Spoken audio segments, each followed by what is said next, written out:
I should never have checked into the Crimson Vale Hotel yet.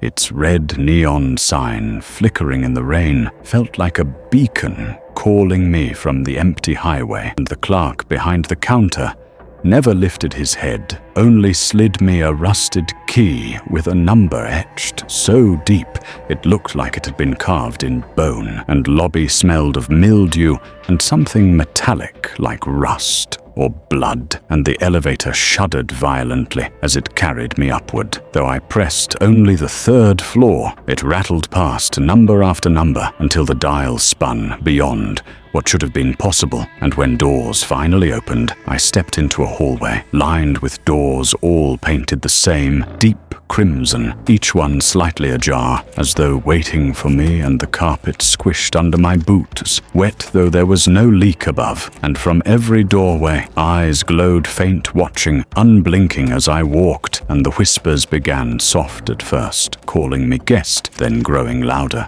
chanting in unison, welcome back, until I reached the door with my number carved deeper than the rest. And inside the room stood a single bed covered in sheets, stained dark and moving as if something writhed beneath them. And when I pulled them back,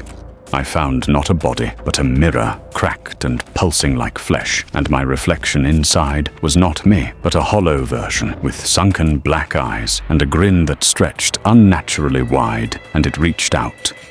Though I stood far from the glass, and when I staggered back, the walls of the room closed inward, the wallpaper bleeding red, dripping down into the carpet, which drank greedily, as if alive, and the bed split open, birthing arms pale and skeletal that clawed toward me, pulling me into the mirror, though I screamed until no sound came, and on the other side I stood in the same hotel room, but the view outside the window showed no city, only endless corridors stretching into the dark, and the hotel had no staff, no guests, only endless versions of myself, wandering hallways, some whispering, some screaming, some tearing their faces apart to reveal grins that never ended, and I ran searching for stairs, for doors, for escape, but every hall led back to the same crimson door, the same room, the same mirror, and when I tried to smash it, the shards cut my skin, yet no blood came, only shadows spilling out, forming faceless figures in bellhop uniforms that bowed to me, whispering, "Master, welcome home." And I realized the hotel had no owner, no guests, no staff. It was alive, feeding on travelers like me, trapping them in reflections until they forgot they were ever human. And when I looked again into the mirror, I saw not my hollow reflection, but someone else, standing at a highway, drenched in rain, staring at the flickering red neon sign, and I raised my hand and waved. And when they pushed through the door, I smiled wide, because Crimson Vale never runs out of rooms. It only runs out of souls.